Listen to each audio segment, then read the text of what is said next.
Where'd you play there? Was that Reggie's in Chicago you played at? Yeah. The place is cool. It's a great venue. Yeah. Love it. Anywhere famous for interviewing for? Sorry? Anywhere famous for interviewing for? Oh, just me, that's all. You. I'm incredibly famous. John from Raven. Infamous. John from Raven. Raven? We're playing here tonight. Come on in. Have Honestly, a good we're rock around the corner, so we might. Well, that's good. You should. It'll be a good night. Yeah. We've got 4 great bands. Come and check it out. All right, would you like to introduce yourself? Yes, my name is Stephen Hawkins. No. I'm John Gallagher from the band Raven. All right, and you're playing at the Bug Jar tonight with Ulutharo and Vicious Rumors and Wicked. For our sins. Yes, we are. And man, you go back. Raven formed in what, 74? 74. Man, It's our 50th year. wow, that's awesome. That's mind-blowing. It's like, no, that can't be true. I go, yeah. Somebody showed me a list of bands on the internet. Here's their bands, the greatest longevity. And we were in there Yeah. with bands like Aerosmith and the Rolling Stones. I think Aerosmith formed in like 72 or 73. So that's like mind-blowing to think of that. Now, did you ever take a break from Raven? No. Okay. I mean, we had an enforced break from 2001 till 2005 was when we really started playing again because of Mark's accident. Yeah, what happened? Well, he had a building fall on him that nearly killed him. A whole build? Okay, I heard wall. I didn't realize it was a building. It was basically, however you want to slice it, when a building falls on, it's usually a wall. So the only reason he survived is because he was chasing somebody for money, and to get on the site you have to wear a hard hat, and he couldn't because he'd had a car accident the day before and had a big lump on his head. So he had his baseball cap on, the wind blew it off, and when he went to get it, it saved his life, because then the wall fell down and only hit him on the legs. It would have killed him. And it was touch and go whether he would survive, and then it was, we're going to have to cut your legs off. And he said no. And then we're going to have to cut your right leg off. Obviously, no. Well, you'll never walk again. No.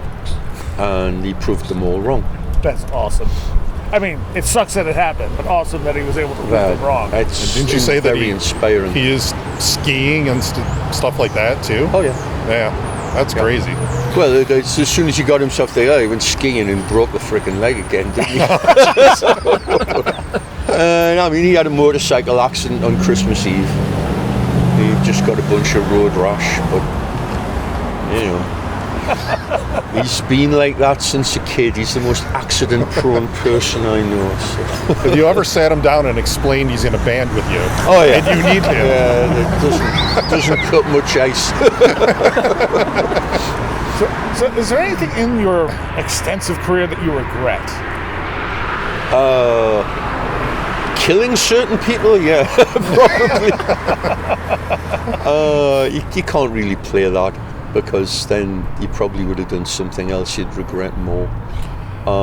You just got to take it as a learning curve, Yeah. I mean, we were young and naive and got pushed into doing things like during the Atlantic, especially the second Atlantic album, that it was a case of like, we did it and we did it well, and that's craft, but craft is not art. Yeah. Craft is bricklaying and putting the road down right, Art is making it more individual and not like delivering, I want a pizza with cheese and tomato, please, like this, now. Yeah. That's what it was starting to verge into. And we came to our senses and said, I'd rather do what we love and fail at it than do something that's really commercially successful and have no heart in it whatsoever. Yeah. So we turned that corner, and it was actually quite a long ride to get back to getting any kind of acceptance from that, but that's okay. It's where we come from, people are tenacious, hard working, they just get on with it, that's what we've done. A lot of other bands, especially in the 80s, they had their business things set up so they were all personally liable. So when the album didn't sell and it came around to the next one, and it was like, you owe the publishing company $50,000, you owe the merchandise company $20,000. I'm bankrupt, see ya. And that was the end of the band. You know, that's usually how that stuff happened, and we managed to slink out of that. Good story on that. There was a period I was working in international shipping, because 2 kids, support 2 kids, you know. And I get phone calls from this publishing company. Hey, you guys making a new record? Because we owed them money, but they couldn't really grab it off us. And I'm like, no, even though we were. They were that ignorant, they couldn't find out if we were making new records. And then you started seeing the 30,000 deficit going to 25, and then to 22, and then to 21. That's like, what's the deal?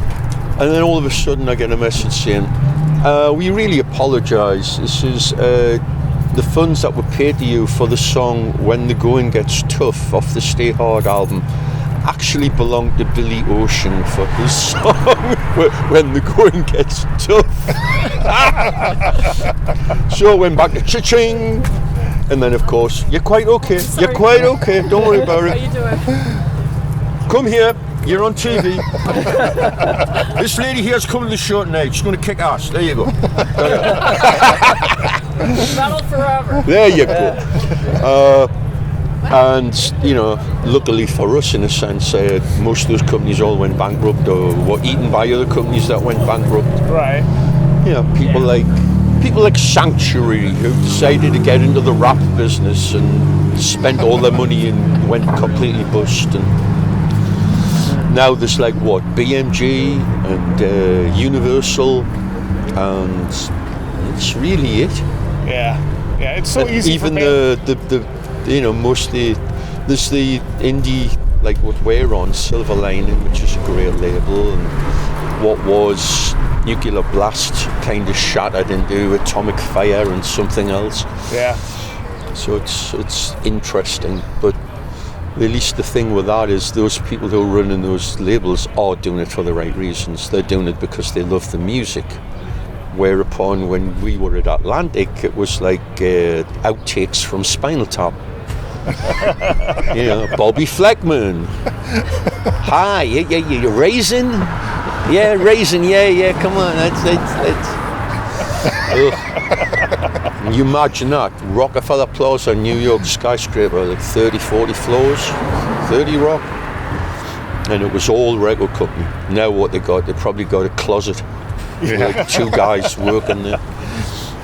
Did Atlantic give you opportunity to tour for those albums? They, I believe, did give us some financial aid where it was like tour support, which of course you have to pay back.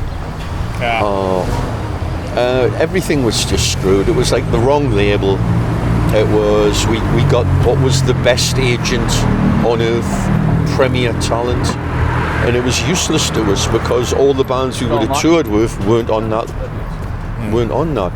And the agent that did have all of those had his nose bent out of shape when we didn't sign with him, so it's like, well, you're not touring with my bands.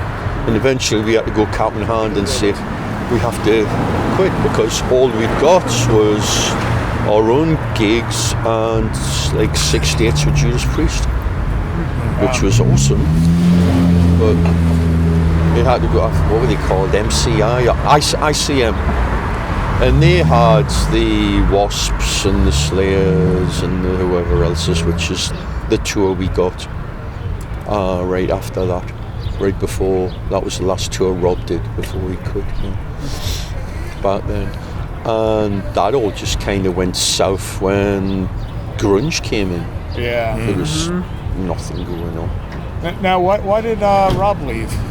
A number of reasons. One, he was getting a little bit too rock and roll, indulging, which he kept pretty quiet. But that, he was married with a kid on the way, and obviously didn't want to be on the road all the time. Right. And Yeah, he and his wife worked at Pyramid Sound, so I knew from that. yeah, I mean, and it kind of bent us out of shape a bit, because he told the roadie to tell the manager to tell us, and just like, I'm out. We're like, oh, great. So here we are, stuck in the States with no visible means of support. I mean, eventually we got Joe, our friend Joe Hasselvander, in the band, and was obviously with us for like 30 years at that point. And we just put our nose to the grindstone and worked wherever we could. The States wasn't working, so we went to Europe. Yeah. When Europe started getting the new metal grunge virus, whatever, we started working in Japan. And then by '97 it was coming back. We toured very successfully with Tank and Hammerfall opening for us. And we're working on a record, and then Mark had his accidents, and that put us back quite a ways. And worked out in some ways good, because I was there for my kids through those horrible years of, when they're young, going through to being teenagers. So that part worked out. But once Mark was able to get a leg brace on and start to get himself up, I mean, we did do like 4 dates with him in a wheelchair in like 2004, and it was odd. Yeah, it was very odd. But it was very emotional. 2009, when we went back to Japan, and I saw him do a knee slide right across the stage, and I never thought I'd ever see that again. And I was just like, oh. So yeah, he's pretty inspirational with Absolutely. that. He's very, very single-minded, very stubborn. You're a pain in the ass. Latest record is what? All hell's breaking loose. And that came out last year? It came out June 30th last year. Yeah. Okay. And any plans on the next record yet? We started writing almost immediately. We do have an awful lot of songs, because we wrote an awful lot of songs for that. And some of these songs are, they were all demoed. We may be able to use quite a few of them. We'll see. We just picked the 10 most out to lunch that fit together for that 10-song, 40-minute, ice pick in the face type of approach which we wanted on that. We got some. There's some songs that are a little bit more out there. There's one song that's very long, and it's kind of like a twisted version of Dazed and Confused or something. It's almost like a blues, and that was really different for us. And that's sitting in our back pocket. That'll get done at some point. Nice. But we always like to write a lot of stuff and then to go through it and go, what would be a great opener? What would be a great finisher? What would be the hills and valleys going through that journey? And really, we kind of pre-sequenced it. There was very few changes in the sequence. I think we flipped 2 songs back and forwards, but it worked out really well. Cool. It's getting that balance. It's all about balance. There's the chaos, and then the structure, and the noise, and the musicality, and the melody, and just making it come across like 3 nutcases playing live, which, I'm really happy with the way it's doing it. Yeah. Somebody's making faces at me. Yeah. You have any more questions for him? I don't think so. So where is Man on the street interviews. I'm plagued with danger. Where is the best place to find you guys online? Well, we are on Facebook with Official Raven. We're on Instagram with the same thing. You've got me, I'm on Facebook, John Gallagher Raven. Ravenlunatics.com for the website. And what else have we got going? This tour goes through till May 4th. We've got a festival in Mexico, June 29th, with Vicious Rumors. Yeah, he mentioned that. We have a couple of festivals bookending 4 or 5 dates in Scandinavia in July. And then we've got Wacken on August 3rd and Alcatraz about a week later in Belgium, and a whole bunch of dates in between all that through to like the 17th. And then we're looking at Asia for November, which hopefully will be Singapore, Bangkok, Japan, Australia. So no plans on stopping. Oh, hell no. We're just getting started. And of course, in between all of this, so that the downtime, it's more writing, and getting stuff together and bouncing ideas. Mike's moving, so he'll be building a new studio, so that's going to put a little bit of a lag on that. But that's okay. When he gets his new place together, it'll be really, really kick-ass. It'll be awesome. We won't have to be dealing with downtown LA anymore, which is more like downtown Beirut at the minute. Yeah. Well, thank you so much for spending some time talking to us about this. You are welcome. All right. Bye.